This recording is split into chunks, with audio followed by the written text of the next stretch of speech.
For the module on epidemiologic study designs, this is the lecture segment on cohort study design. So what is a cohort? The definition from an epidemiology textbook from 1985 is that a cohort is a group of persons who share a common experience within a defined period of time. And often we talk about a birth cohort. The people who were born in the decade that I was born in have had a lot of life experiences different from the people that were born in the 1990s or the 1980s or whatever. But that is not the only definition that we use. We're not limited to that definition for epidemiology. So another textbook is that a cohort is any designated group of individuals who are followed or traced over a given period of time. So that's really the better definition for a cohort study, is that the cohort is a designated group of individuals who are followed or traced over a given period of time. And bear in mind that a cohort in epidemiology means something more specific than a group. The word cohort in common language just can mean a bunch, right? The cohort of this, the cohort of that. In epidemiology, we mean something pretty specific, because the cohort has to have a list of specific individuals who can be identified. So for example, the population of the state of Utah, I wouldn't really call them a cohort because we don't actually know who they all are. If some of them picked up and moved to Idaho next week, we wouldn't know about it. So if we went out and enrolled all the people in Utah in a study and got their consent and got their name and address, then they would be more strictly meeting the definition of a cohort. And especially in the fall class, we'll be talking about a lot of different examples of how one might assemble a cohort. We like to say that the study population for the cohort must be enumerated to count them off or name them, and then they are a cohort and not just a population at risk. So in some studies, the members of the cohort are selected based on an exposure. In public health epidemiology, examples might be having worked in a particular industry or have been exposed to an environmental toxin. So that would be sort of an environmental or occupational epidemiology examples. All the people who worked in this factory, all the people who ate fish from this contaminated lake. In clinical epidemiology, the common exposure is often a disease diagnosis or a treatment. So again, there's some cohort studies where they pick out people based on a particular exposure that those people have had, and they are going to follow them and study them and look at the outcomes related to that exposure.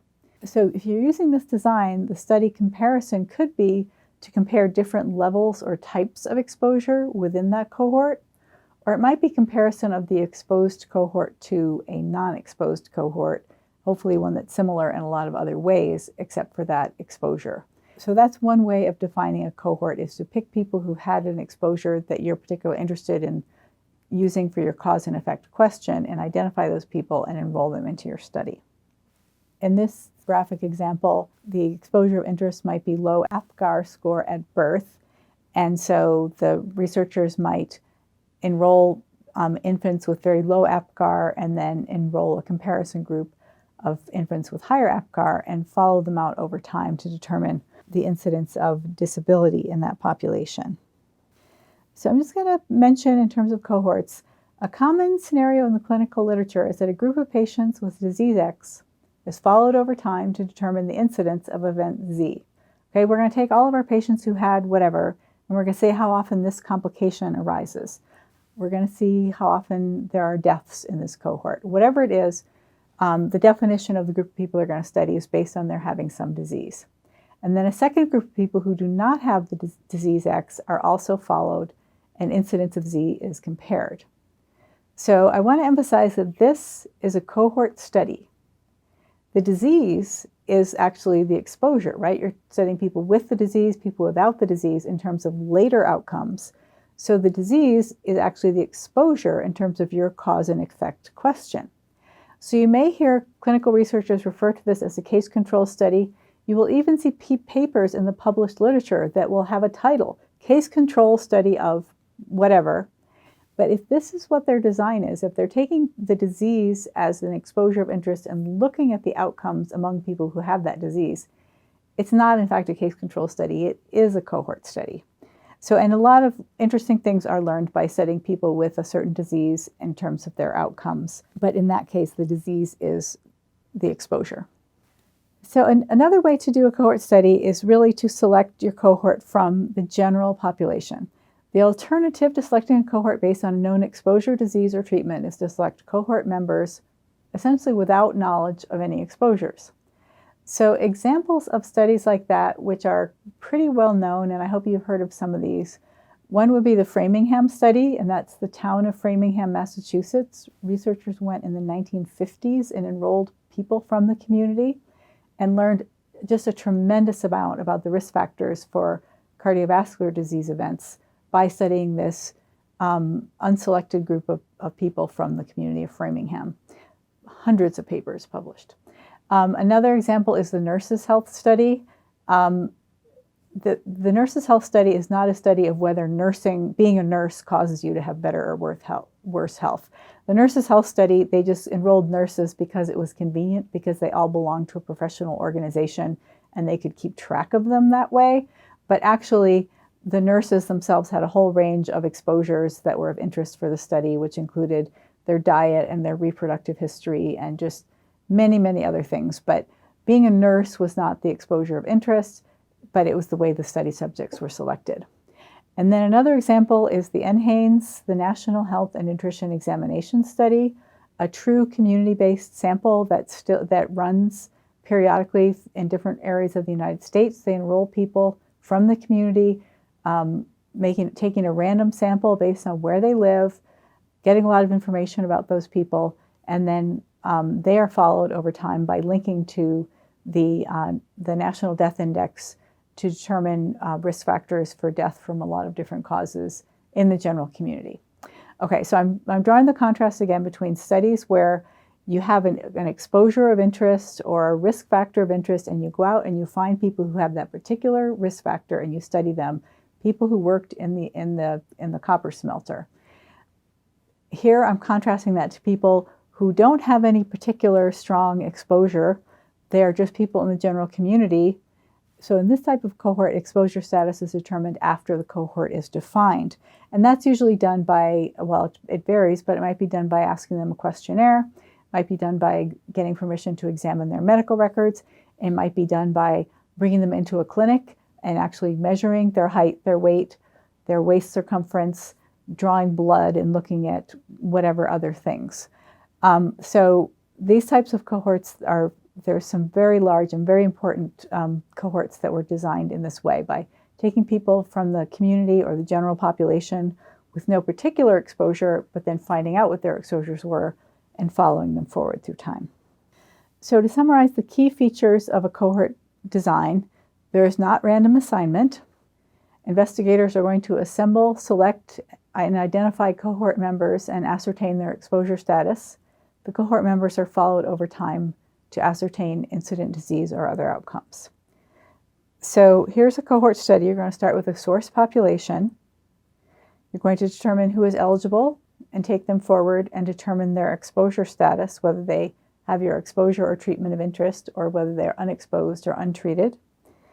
And then that group from that time is going to be followed forward for outcomes and determined whether the disease or other outcome happens to each person. So this slide looks almost exactly like the slide that we used for talk about a randomized trial.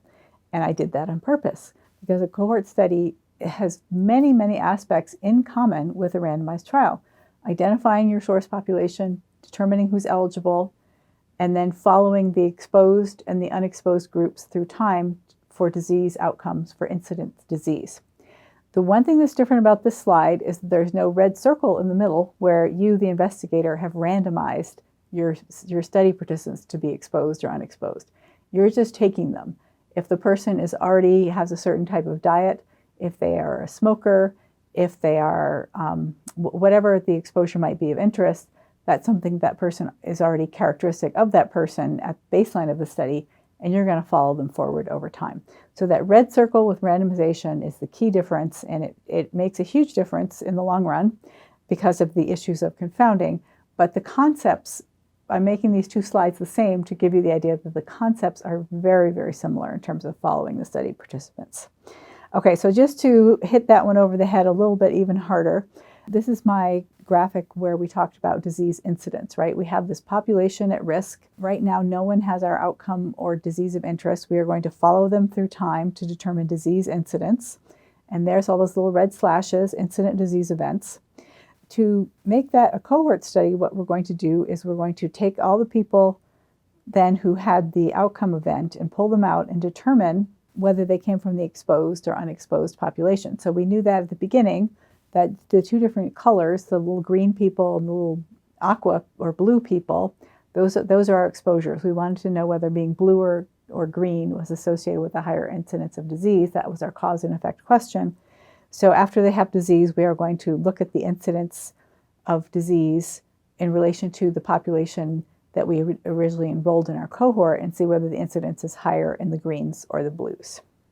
So in this case, I put 10 incident cases in the green group, that's exposed, but only 6 incident cases in the unexposed group. So if blue and green were evenly divided in the population at baseline when they were enrolled in the study, then it appears that we have a higher incidence of whatever our outcome is in the green than we did in the blue. So pretty straightforward in terms of the concept. The actual carrying out is surprisingly challenging. So another graphic that we might use to represent a cohort study is this graphic, which again should look familiar because when we had the module about measuring disease incidence, we had a graphic that looked almost exactly like this. So the left-hand side is time 0. Time goes from left to right. And then each horizontal line is a person, is a subject in your study. And then if the onset of the disease of interest or whatever event is your outcome for the study happens, they get a filled-in blue circle. If they are followed all the way to the end of the study, their line goes all the way across. If they're followed for a period of time and then lost to observation, they have an open circle. So same graphic, the only difference is that now we have a solid horizontal line for the exposed population and a broken line for the unexposed population. So at baseline, we knew whether everyone was exposed or unexposed, and then we are following those two populations through time to determine disease incidence in the exposed and disease incidence in the unexposed. So again, another slide that looks a lot like a slide we had in the randomized trial, except the assignment is not controlled by the researchers. But once we determine the exposed and unexposed status, we're following them forward through time. So examples of studies that have been, there's so many things that have been studied in cohort studies, but examples of exposures might be regular exercise. It might be undergoing surgery or taking a medication, but not in a randomized setting. It might be having an airbag in your car. It might be having genotype A or genotype B. Just a whole variety of different exposures might be studied in a cohort study setting. So once you have these data, I've really emphasized the similarity, except for randomization, the similarity between a cohort study and a randomized controlled trial. So the data that you have and the things that you might do with your data after you conduct your study are also very similar between a randomized trial and a cohort study. So again, you can create your 2x2 table with exposure status and outcome status, and you can actually measure by looking at A compared to A plus B, the incidence of your outcome in the exposed group, and C compared to C plus D, the incidence of your outcome in the unexposed group. Or person time denominator can also be applied in the cohort study setting. So again, actual papers that are published, their tables are usually not this simple. Just pulling an example of a way that the data might be represented. Again, this study doesn't just have exposed and unexposed status. It actually has 4 different statuses for exposure, and it's putting exposure on the columns, not the rows. So we have level of vitamin A intake from supplements 0 to 5,000, 5,000 to 8,000, 8,000 to 10,000, and greater than or equal to 10,000. Those are actually, instead of just having 2 exposure statuses that we're contrasting, we've got 4 different exposure statuses. And then how many pregnancies were studied is sort of the middle row. So that would be our number of study subjects in each of those exposure categories. And then how many were actually affected with birth defects is shown for each column. And then from that, what's calculated here is the prevalence of birth defects at the time of birth, but it's based on a cohort for whom level of vitamin A intake was determined early in pregnancy. So just one example of a data layout. Another example of a data layout is a study of risk of late occurring stroke in cancer survivors, and this is a childhood cancer survivor study. So they're comparing each child who is a cancer survivor to a sibling control group. But those form two cohorts. They were identified and then followed forward to look for stroke occurrence. So the first row, all survivors, is their main result. They have the N, the number of strokes, the rate per 100,000 person years, and then what they're actually comparing them to is the very bottom row, sibling controls at the bottom of the slide, the number of strokes, and the rate per 100,000 person years. So they're actually comparing all of the different rows, all the different types of subgroups of their exposure, right? You can be a childhood cancer survivor. You could be a survivor of central nervous system cancer or leukemia. So a lot of different subgroups, but they're comparing each one to the sibling control group and looking at the rate per 100,000 person years in each of those different groups.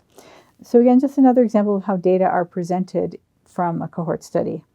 The other thing that we can do with data from a cohort study or a randomized controlled trial, of course, is to actually use a survival analysis approach and create the Kaplan-Meier curve and look at the proportion surviving or the cumulative incidence in each of our different exposure groups.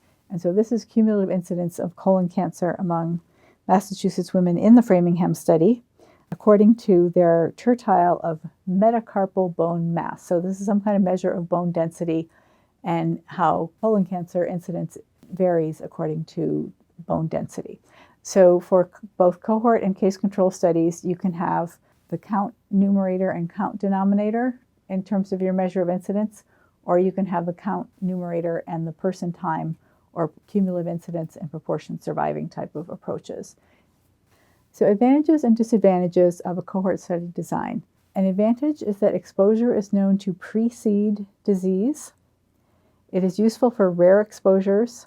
Useful for rare exposures would be if you go and find the people who are exposed and intentionally enroll them in your study. So that would be, again, the people who worked in the copper smelter or the people who ate fish from the contaminated lake or something. So if you want to study a cause and effect question where the actual cause, your putative cause, is fairly uncommon, if you do a cohort study and go and find the people who are exposed, that is going to yield some power for your study. The third advantage there is that incidence can be directly measured. Those examples that we showed of data layouts, you can look at the incidence of disease in the exposed and the incidence in the unexposed. And finally, like a randomized trial, you can study multiple disease outcomes in the same study. Disadvantages of a cohort study is that it may be inefficient for rare or delayed outcomes. So a large cohort study that I happen to be familiar with the data from was conducted in Iowa, and they were interested in cancer outcomes in relation to obesity and diet and a number of other things that were measured at baseline.